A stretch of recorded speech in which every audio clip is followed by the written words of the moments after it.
Welcome to ClueCon Weekly. Join us every Wednesday to learn about the latest cutting-edge developments in the real-time communications industry. ClueCon Weekly is brought to you by FreeSwitch Solutions. Get support and professional services directly from the creators of the FreeSwitch open source project, solving your issues in the most efficient, stable, and scalable way possible. Get the FreeSwitch advantage. Visit freeswitch.com. Also brought to you by ClueCon, the premier technology conference for developers by developers. Join us every summer in Chicago. ClueCon kicks off on Monday with our annual hackathon, The Coder Games, followed by 3 days of technology-rich presentations discussing telecom, WebRTC, and IoT from developers around the world. To learn more, visit ClueCon.com or call 877-74-CLUE. And welcome to ClueCon Weekly. Today is the 14th of February, Valentine's Day here in the U.S. And today we're going to got special guest Evan McGee. If you guys don't know Evan McGee, but you go to the conferences, you've seen him there. He's always floating around wearing bow ties and having fun and doing some really cool stuff out there. So he's going to be joining us in just a few minutes. Before we get to that, we're going to go live to the FreeSwitch team. They're down in Fort Lauderdale for IT Expo. So let's go over there and see what those guys have going on. All right, we're live. Hi, everyone. Welcome to the FreeSwitch team at IT Expo. Happy to have you here. We're all staying down here for the week, having a nice time together, enjoying laughter, love, and a lot of fun. As you can see, it's beautiful accommodations. The weather is fantastic. Everyone's having a lovely time. Wish you all could be here to join us in person. We know that's not possible. All we want is for you to hang out for a few minutes and listen to the announcements from Kathleen.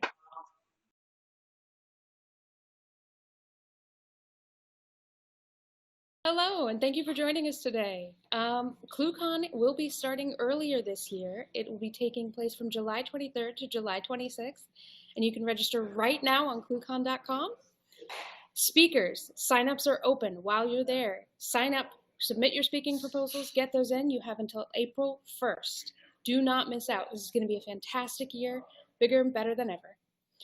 And FreeSwitch is in Florida at IT Expo. If you're in the area, come and see us at booth 120 at IT Expo.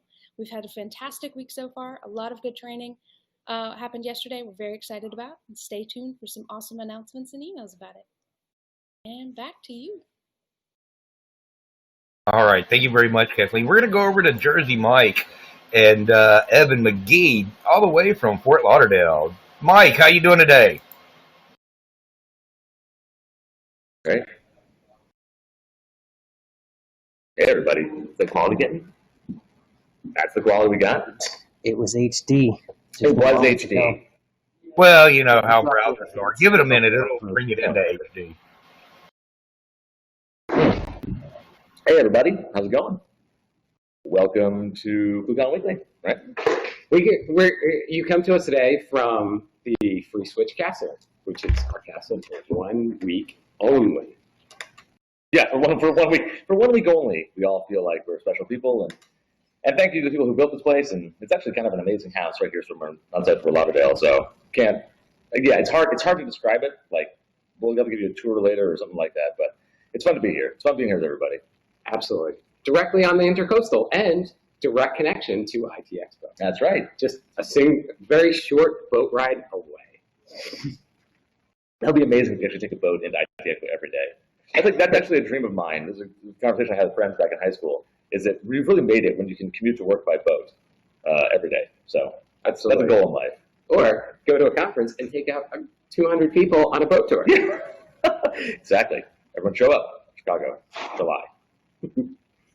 So, Evan, what are we going to speak about today? So today, I think we're going to talk a little bit about, let's talk about some wireless stuff, right? So I love wireless. Yeah, so we're going to chat a little bit about wireless, because I came from the world of wireless. I was working there for about 6 years, building an MVNO on Sprint. We got that to about 120,000 people, and all the things that are associated with that, right? Building up all of the, we built our own OSS and BSS software, which is all like the back-end stuff you use to connect and do all the user management and phone number purchasing and registration, authorization, authentication.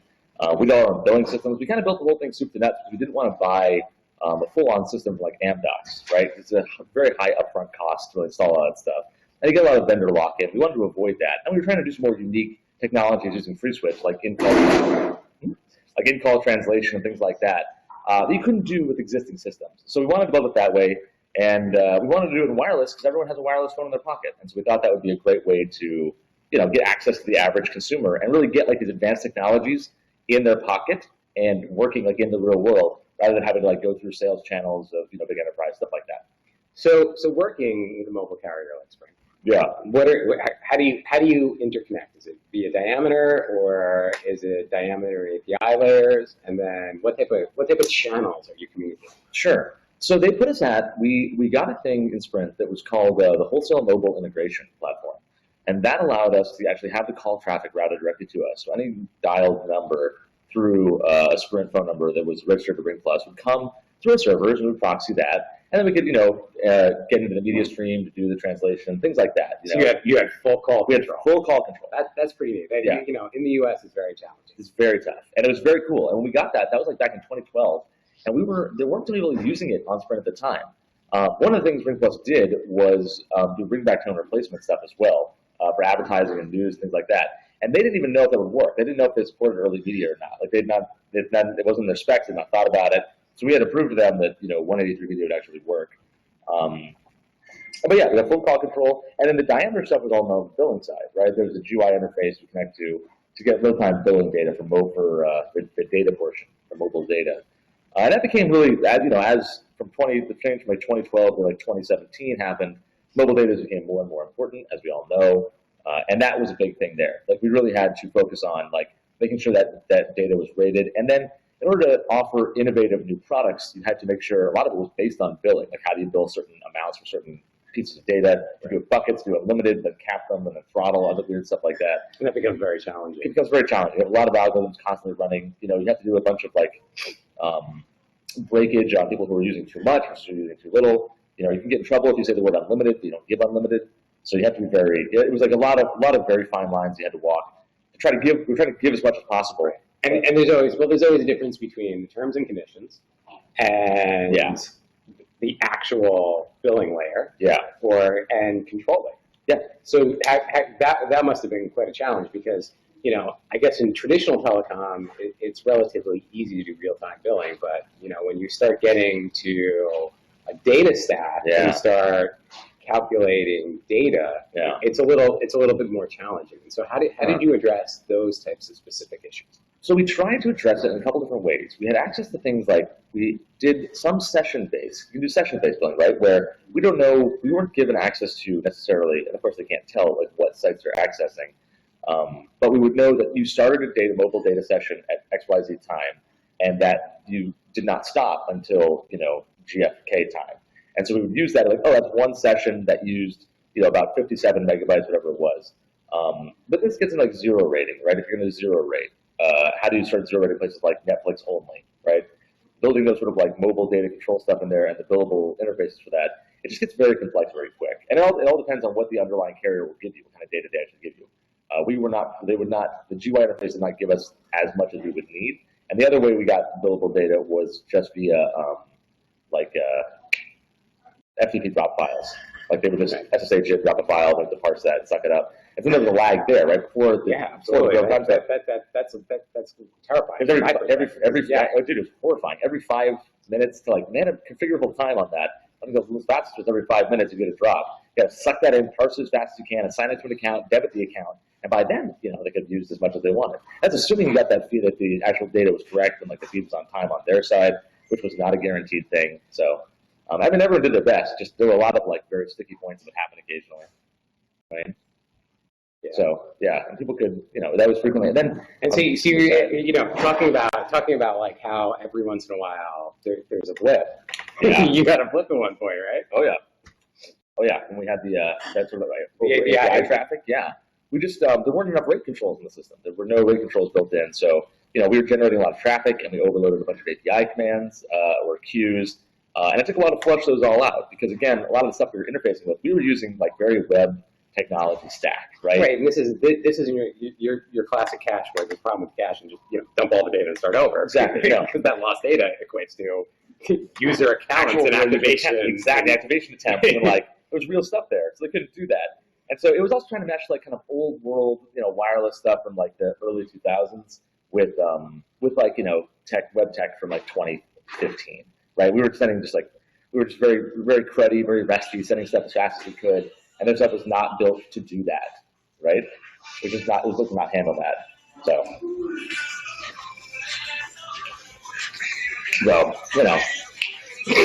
yeah, viva la Florida. Company are built in entertainment.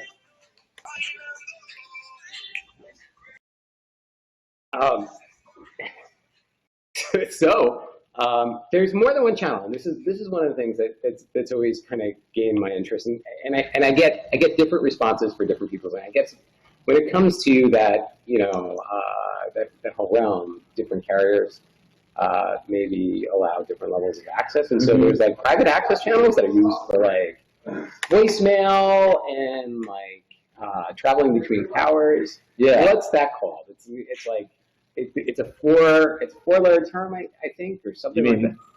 The actual The channel. And so did Sprint actually provide access to that channel? I know like some of the providers over in Europe will actually provide access to that channel, and then data can be moved across the channel. So they do have a product that allows you to basically have the data, the actual mobile data sessions redirected to your own servers, right? So it's a product called Data Link, and it does mean that like any piece of mobile data that comes out of your phone flows through whatever endpoint you determine. They do require that to be set via a VPN or an MPLS circuit to make it all work, but we got into experimenting with that a bit. It does require quite a bit of resources, right? Because then you're suddenly proxying all data through your own servers. You have the piping to handle that. You can do very cool stuff with that, though, right? Then suddenly, if you actually have access to the underlying, then you can do real-time data, like with a diameter interface. You can just handle it yourself. It has all its own issues, right? Then you're doing all your own, traffic shaping. 100%. And it's all you now. And so that becomes a very, very large project very quickly. And with a lot of power, and you can actually do that, there's a lot of opportunity behind that to offer value adds and services that no one else has thought of.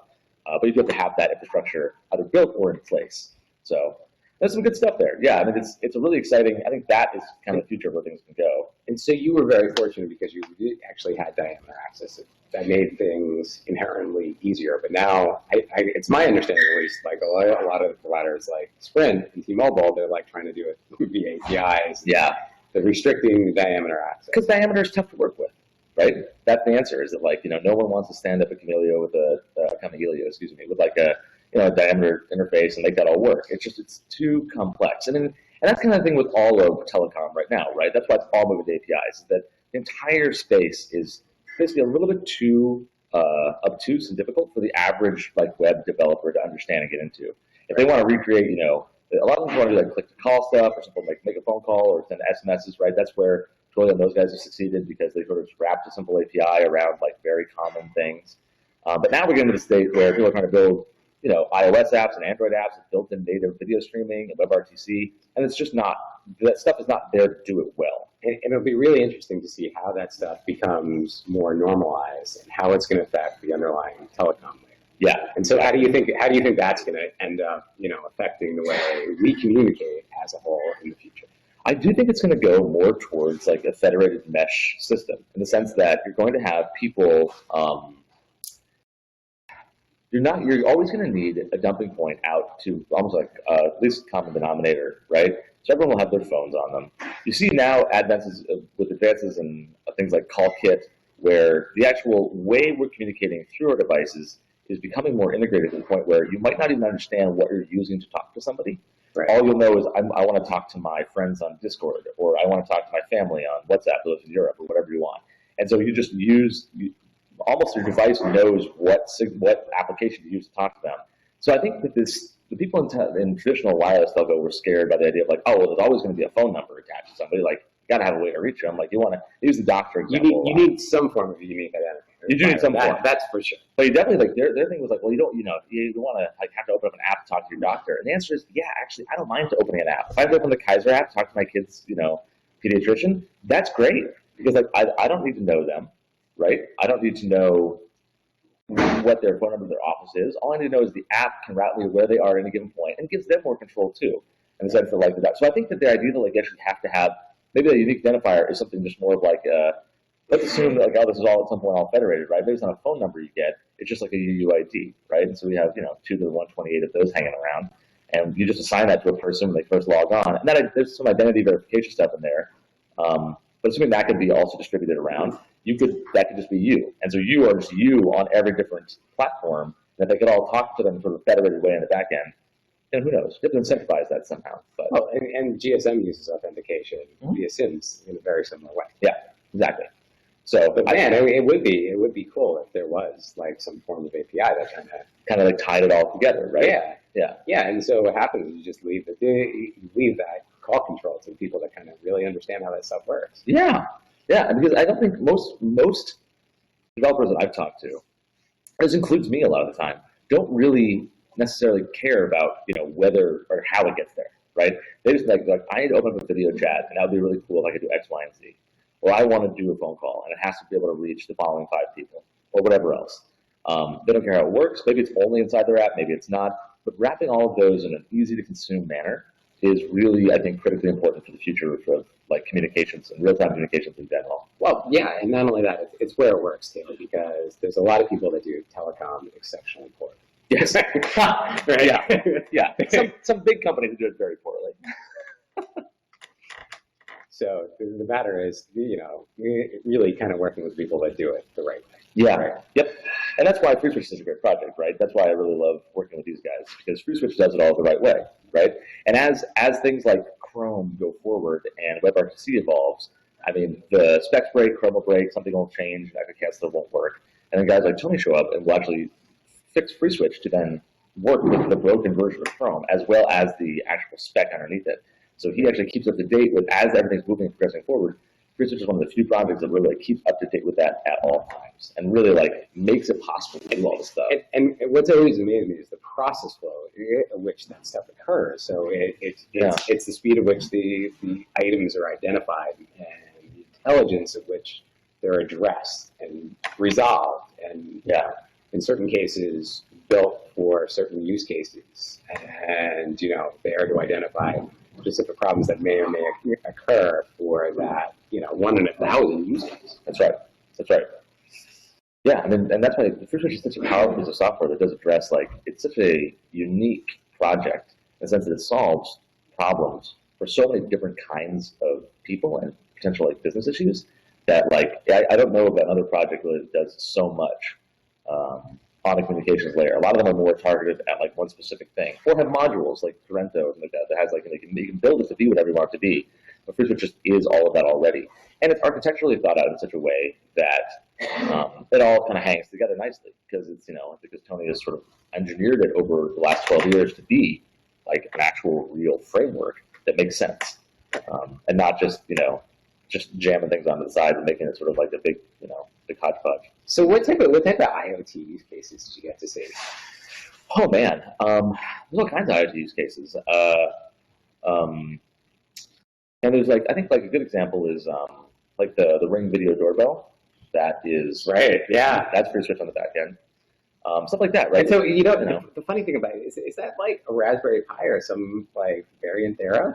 Because if you look at it, it's got almost that form factor. I don't actually know anything about it, but that would be I see some of these devices and some of this newer stuff coming out, and you just think that could be a Raspberry Pi. Yeah, it could be. I think the problem really is I think most of it is all you need is an endpoint that sends the video for anything. Let's assume it's video or audio or anything, right? You stand up this stuff in the cloud somewhere on AWS or GCP or anything like that, and then you just shoot your video stream out to that. Because let's just say it's broadcasting H.264 or anything, right? So you don't even need the IoT to be that smart. All you have to do is capture a camera and have an IP address and shoot it out to the internet. As long as you have a static backend, it captures it all, and then that can all the processes can handle in the cloud. Because if you need to do something complex, let's say in a case of a video doorbell, you're recording, or maybe you're trying to mix 4 doorbells together. Let's say you're building a product, mix 6 doorbells together, right? Into an MCU. You're not going to do that on the device itself. That would melt it. No, but it'd be cool. It would be super dope. And it's an Arctic research station or something like that. But the average person, they're no, I want to buy it cheap. It has to be cheap and easy, and get a manufacturer for less than $5. You can sell it for $50, right? So it's you got to get all those things in line to make that thing dumb and easy, and take all your offload all the processing to the cloud, which is just getting cheaper and cheaper over time. and then they're good to go. So I think the IoT use cases really are like what kind of real-time communications can we get out of these devices? Video, audio, like, I don't know, whether it be chat. But let's assume you start building an AI interface into them, right? Maybe you need AI with speech recognition that comes back and does like other video stuff talking at you, right? Yeah, well, you can just have, someone talking to you that's, like a doorman being like, Yeah. hello, sir, can I help you? Exactly. Or maybe like real-time streaming data for temperature sensors, something like that, right? You can really kind of do anything. Pass it through FreeSwitch and then have it just like, and FreeSwitch will just props that protocol and do whatever you need to it. I mean, that's one of the really surprising things to me is, so we have like, in the availability of the market, such, it's not direct source from China stuff, but actual like very, very cost-effective solutions that are, $20, $30, $40, right?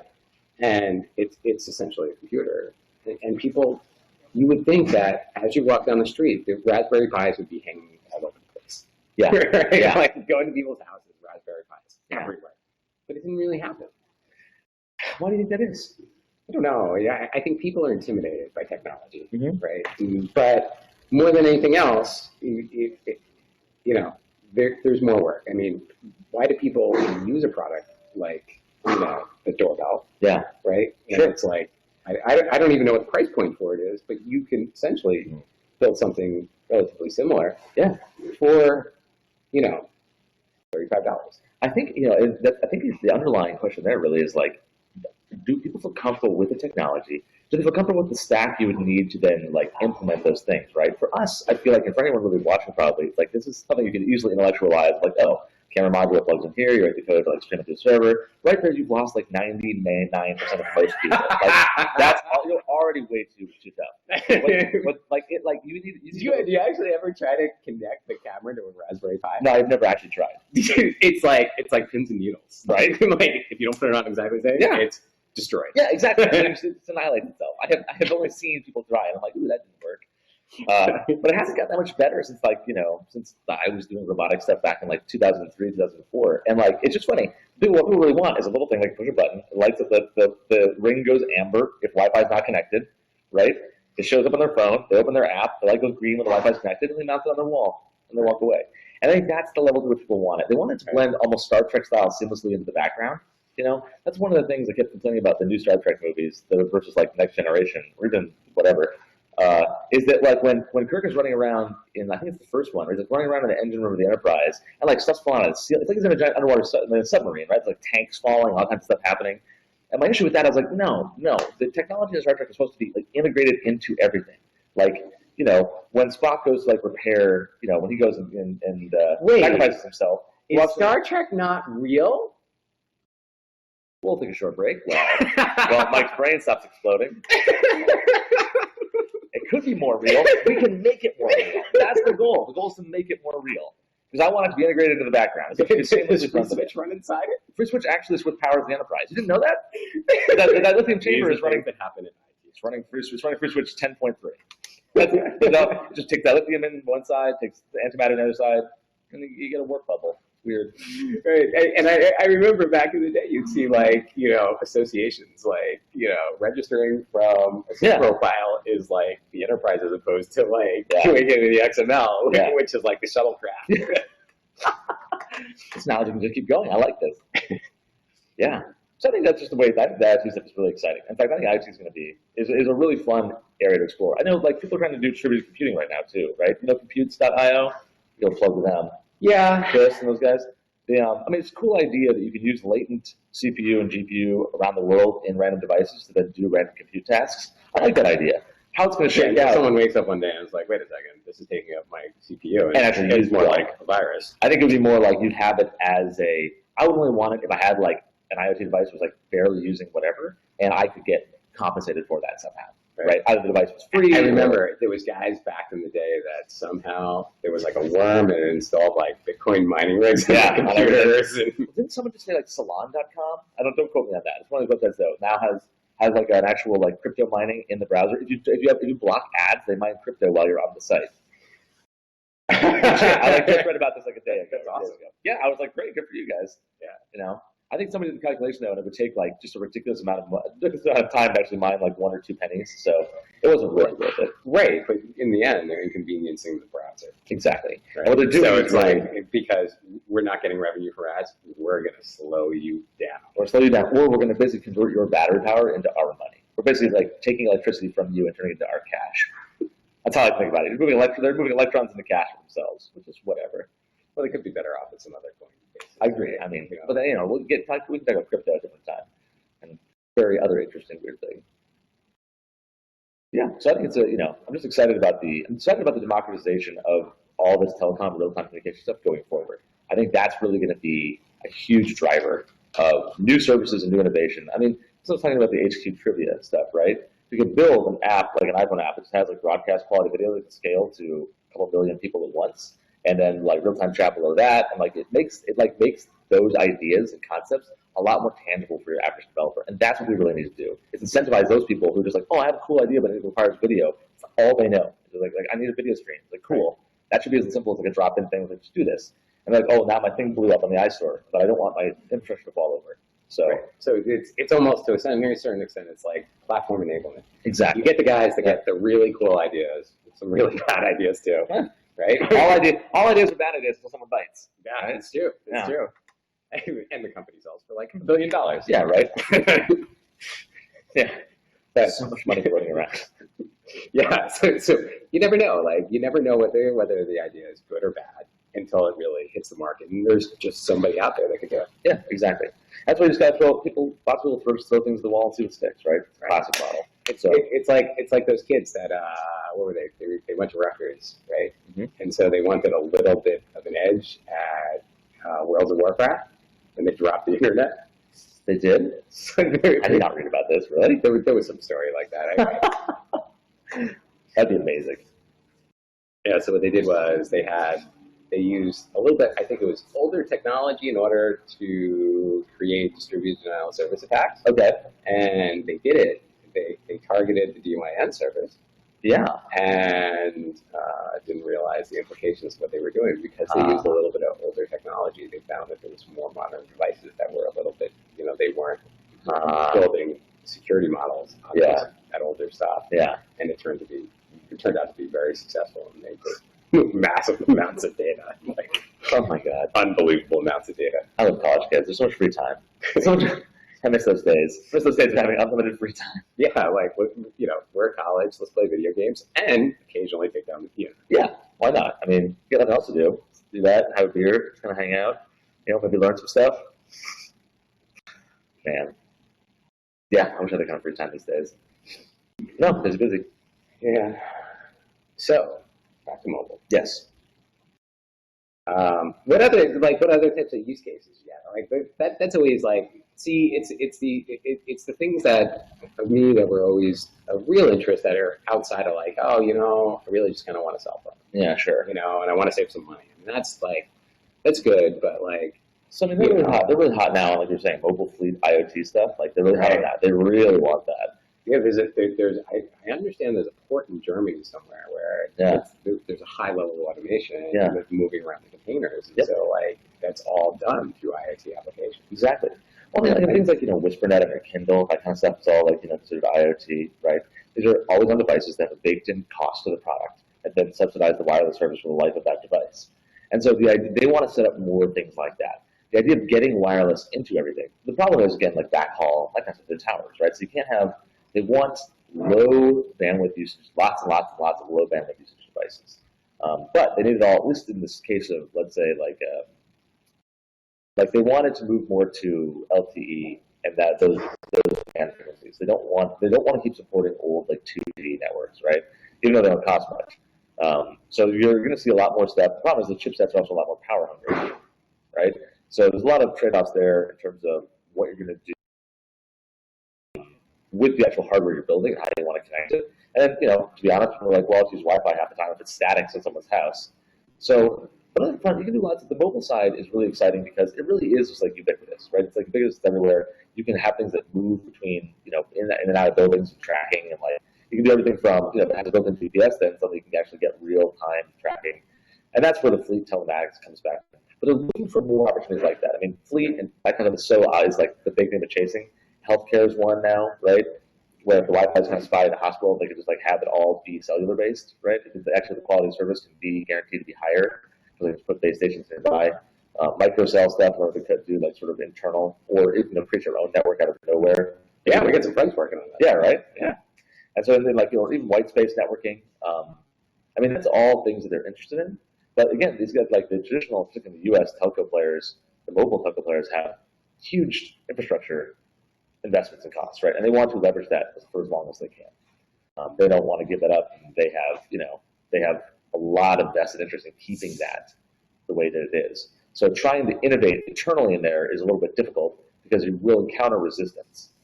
Because unless you show actual revenue immediately, there's not a lot of tolerance for let's hold on and just wait forever to like see if this turns around.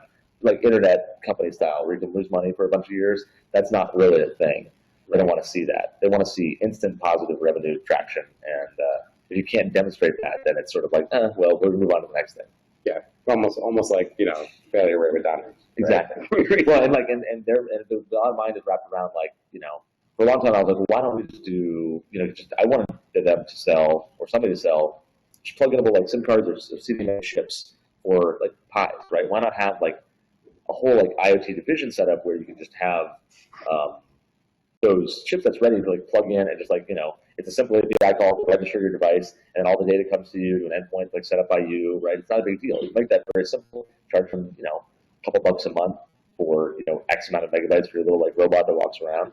And that runs into two problems. One of which is they were talking about earlier is that not enough people use it to actually make that a viable business model. Where people are hacking and modding enough of their own stuff. Right. But it also de-incentivizes people to build new products. Like if you're building your own, MCU video doorbell, right, or whatever you're going to build, security camera, and you wanted to have a mobile solution to that, like an actual cellular chip to put in there, it's not a super duper easy thing to do. You can't like just breadboard that and make it work. Right, but I think what happens is a lot of those companies, what they do is they have a product set that is spaced out over time. Yeah. Because you have to first attain like a certain amount of market saturation, and then then kind of in order to increase the revenue stream, produce additional products. Exactly. Right. So like you can stage it like that. But the guys like that, they started out with the hardware, and then they have the additional ring unit. But then 2 years down the road, sure, or a year down the road, sure, there's a slimmer model. Sure. And you need that slimmer, smaller model because it's always getting better. It's always getting better, right? Yeah, like our friend the Nest. Yes. Right? The Nest, great technology, awesome, beautiful interface, but in the end there's been like 5 versions of it. Yeah. And really, what's the differential? They just look a little bit better. It looks a little bit better. Maybe you got to buy another one. It's like another $400. Well, we all the conditions out there. It goes back to cellular again. We all the conditions to like upgrade our phones every like year or 2 years. We do that. Although I pulled on my MacBook Pro now. It's a 2013 model because I like all the. Well, that's because with Apple, the thing with Apple is they actually don't upgrade anything. They just keep on selling it. No. And the things that are added are not things that, as a like developer or a pro user, like that I really want. I want more RAM. I mean, I understand it's limited by like their really sort of battery consumption, their like chips. I understand like why they don't do it, but it's still like I don't want the new MacBook Pros. They have zero interest in me. I don't need the touch bar. I don't need anything else on them. What I want is. But they do look nice. They are very pretty computers. That's when it comes to marketing. They are the best marketers. I would like a pound shaved. I would happily give back like a quarter of a pound or whatever to get. And even like an hour or two of battery life just to get like 64 gigs of RAM in there. So I can run, my containers. I can run my virtual machines. I can do everything I need to do on my laptop as I travel rather than having to like farm that out to DigitalOcean clusters because like I can't actually do it locally because the whole thing, just booting my computer and having to sit there with Chrome open uses 10 gigs, right? It's crazy pants. Yeah. So that to me is a Chrome. If anyone from Apple is watching, just change that for me and I'll buy a dozen of those computers. But the thing is, if you lose that computer, you're losing the whole data stack. Well, you do commit. Like you don't hold it like a little vault there. Like no one touches this. You push those to a repository somewhere. that random laptop that some little kid picked up in the airport. Seriously. It's like a multi-million-dollar loss for a Listen, company. he's never going to guess my password as password. He's never going to guess that. He's never going to get inside. No, but he's definitely not God. Yeah, he's going to have he'll have a good time. So yeah, I'm hoping that's what I look forward to. Yeah, that's why I think there's, the mobile world is a very, very fun world to be in. Like it's actually, I like it a lot, and I hope one day to get back in there. That's what we'll see. Yeah, we'll see how we can make that all work again. So I got an instant message from a friend recently, and he was like, I got this, I got a PCAP, and it said something like, he's like, zero cool, like with the user agent. Zero cool from hackers. And I'm like, those guys are getting a lot. Yeah. They're getting a lot cooler. They're getting way cooler. Zero cool. Not only are they changing the user agent, but they're actually becoming funny about it. We live in the age also where we're I was watching the Falcon Heavy launch with my son the other day, and he's 4.5. And he has literally never really lived in a world where rockets don't land themselves. Right? And that's the future, right? And another generation or two, we'll just all have rockets. I mean, this kind of thing where it's just I was thinking of they're building a new drone ship, right? And then they name all their drone ships after the AIs in the Culture novel series by Ian Banks. So it's just that I feel like when our generation is going to a point where we're actually able to start making the world a little bit more like the way that we thought it would be maybe as kids. And now we're kind of coming into control of that. I feel like we're still getting rid of the vestiges of the 80s in some of these industries, and we're sort of starting now to push them to the side and really make things just make that better future ours. And it's taken some time to get there. And I'm not saying that there's not any value. I'm just I see more whimsy and a little the name of the new ship a shortfall of gravitas, and I'm I think that's what's important. Taking things not as seriously and making sure that you're actually innovating and creating new cool things, because it's not only that, but it's also interesting and great to do it. So the day Tesla announces that they're doing a convertible, yeah, I'm in on that one. You're in the Tesla convertible? Yeah, I drive way too much, so the battery would be gone, half a day for me. Yeah, but it would be a really nice half a day. It would be a beautiful, and I would never actually have to pay attention to the road. No, because I could just put my finger on the wheel and the car would just take care of it. Yeah, I look forward to that. I mean, again, that is for me. It's not even a component that's a real attractive factor. It's part of the car just drives. Yeah, the car just drives. Because I heard a story about a guy, and so he was going to a meeting, right? And he was like, the meeting's 2 hours away, and I haven't done any work on my presentation, but it's okay because I can just do it in the car. Well, he's doing that nowadays. That's horrifically dangerous. That's this guy. He had a meeting in HP, and he literally did the whole presentation, the entire ride, while his Tesla took him there. Wow, that's a level of trust in technology that I think we all know you should never have. That's right. At this stage, that's not something I would trust those cars to not literally run around the road. Or to see a white wall. The other story, and I don't even know if this is a true story. This is just the shit that people may be joking about. Is coming home one night, officer, it's okay. I'm not driving. The car is driving. Right? And that use case works for about 5 seconds. Cop laughs, throws the guy in jail. Yeah. Please step out of the car. You're going to have to use your hand to open. Can the car step out of itself, officer? How high are you? I'm very high. I know. It's just fun to think about, right? It's fun to think about that. But the future, that's going to be the case, right? I mean, you talk to the guys who do autonomous vehicle stuff now, and they poo-poo, the actual engineers kind of poo-poo the whole, within 5 years. They're more maybe 2030. That's, more accurate. Because there's a lot of edge cases. They said the one big thing, I read this somewhere, I forget where, the one big problem is that robot cars will do things like a human will never, accelerate into a crowd of other people, right? Most people will be I will just not accelerate into a crowd. Wait, what? So, in Santa Monica Farmers Market a while back, an older gentleman unfortunately hit the gas and kind of plowed through part of the farmers market on accident, right? And it was shocking because, like, a lot of people got hurt, but also things like, whoa, like, that's really weird. But in the future, let's say there's like some sort of weird glitch in the way the AI is working, and it would do something that would seem insane to a human, right? Accelerate their people, like take a weird sharp turn because something went wrong, a sensor, something went there are edge cases on edge cases where like 99% of the time it's gonna be perfect, and like a fraction of 1% it's gonna be something so horrifically weird that like it's just gonna scare a lot of people. And so I think part of the actual real answer is like having to work through all those edge cases, and that just takes millions and millions and millions of driving miles and hours. Just really try to like eliminate as many, and you're never going to get rid of it totally, but you can get it. That's essentially the same thing that happens with call traffic too. Yeah. You can put test units until the cows come home, but until you throw down a live traffic flow, you never really know what happens. No idea what's happening. So it's just a case where I'm excited about that. That's why if you're going to do your presentation on the way there, I'm like, whoa, that's it. No, that was no presentation is not you. I'm not no presentation is worth that. Always make it home safe, everybody. Always drive safe. That's all I want. I want everyone watching to always make it home safe. It's exciting stuff. I think it's very cool. And I think that, this stuff is happening a lot faster. And we can also, part of that deep learning that's happening in those robotic cars, we can also use in telecom, right? We're starting to get into that a little bit on the mobile side, where we have a lot of data. A lot of data flows through, right? You have information on, data access times, which usually, that doesn't include perfect going, but does include information about that's like 3GPP or like MLR, where is that? All that stuff, right? You can aggregate all that information into like one big model, and sort of you can almost make a model of a person based on their usage profile of their mobile device. And let's say like you lose your phone or something weird happens, right? You could maybe identify.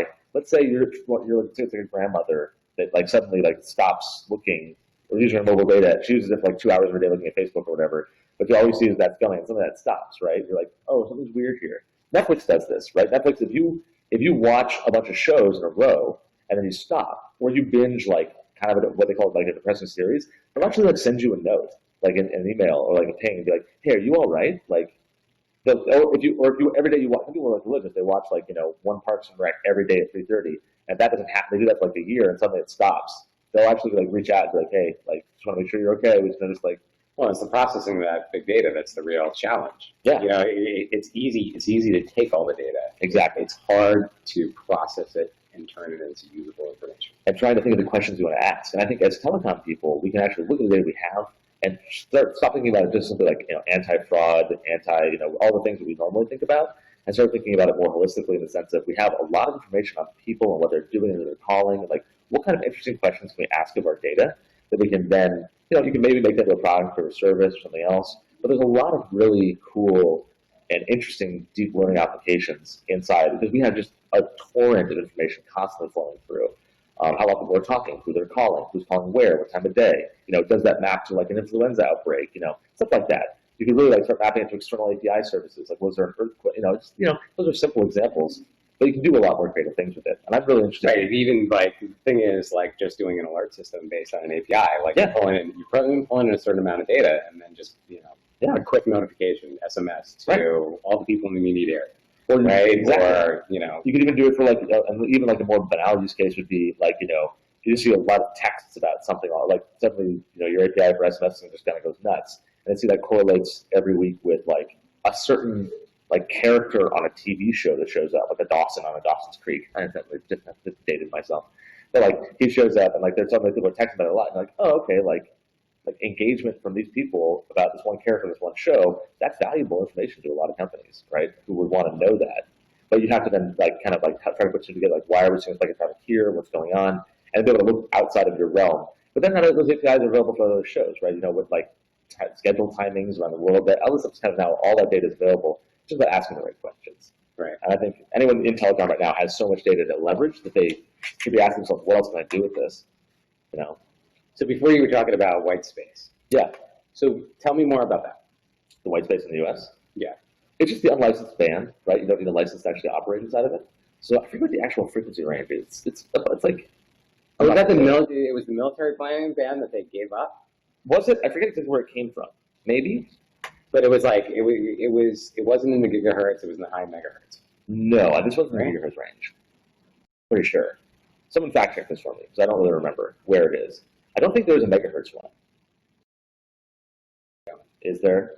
I don't know. Yeah, I thought it was all in the higher gigahertz range, like in the 2.4, 2.5 range, or even the 5, like maybe the two of them. Point being, you can use that for whatever you want, right? It's free spectrum to kind of like broadcast. It doesn't penetrate well in building, so that it's not super great for Right, like wavelength. You need short wavelengths, bounce off of objects in the building. So you do need those low megahertz ones to get inside, but then your actual throughput's a lot lower. Yeah. So the white space stuff is great for like outside applications, high frequency transmission of data, like LTE style, that kind of ability. And I'm curious to see how people use that, right? I think like Google has a product or a project that's using white space. But then again, it comes back down to what people just have their phones, and until Apple supports it on an iPhone or Android supports like white space communications, like if they had that frequency band in there and they would like stand up your own. Imagine a world where everyone could just stand up their own like telco around themselves, whichever has that signal. Well, the real challenge there is the regulatory component. Exactly. Right. Well, the regulatory part of that one would be minimized because that space is available to whoever, right? But then suddenly you get the problem of like you're connected to like bad actor towers and stuff like that. So it's not necessarily that's not where it should go, I think. But it's an interesting open question of what to do with that white space. And I think it could be used for a lot of like near field stuff. I know people spend a lot more time thinking about this too than I have. I just sort of think it's very interesting, very cool greenfield space development without having to deal with the telco regulations or buy your own spectrum, which is just an end of it. No one can buy their own spectrum. Yeah. Unless you have $4 billion you've been hiding, right? Yeah. No. You do, don't you? He does, doesn't he? Not that I'll ever admit. Billions of dollars. Elon Musk's brother-in-law. Really? No, you are. No. No.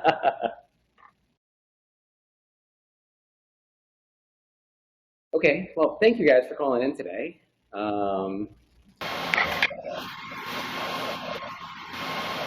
Yeah. Uh-oh. A lot of background noise, I'm guessing, coming on. Yeah, what's happening over there? Pile of servers. So, all right, guys. Any more questions for Mike or Evan before we get out of here today? Let's check out the YouTube page. Oh, that looks like that is going to be it for the day. All right, Evan, Mike, Kathleen, Josh, the rest of the crew, they're going to be down at IT Expo while that lasts down there in Fort Lauderdale. So if you're there, stop by and check them out. Don't forget, ClueCon's coming up, and registration is open for that. Don't forget, follow us on Twitter, like us on Facebook, and find out what's going on with the team. We'll see you guys next week. You've been watching ClueCon Weekly. Tune in every Wednesday at 12 p.m. Central. Keep up with the latest happenings by subscribing to our YouTube channel, follow us on Facebook and Twitter, or visit us at freeswitch.com.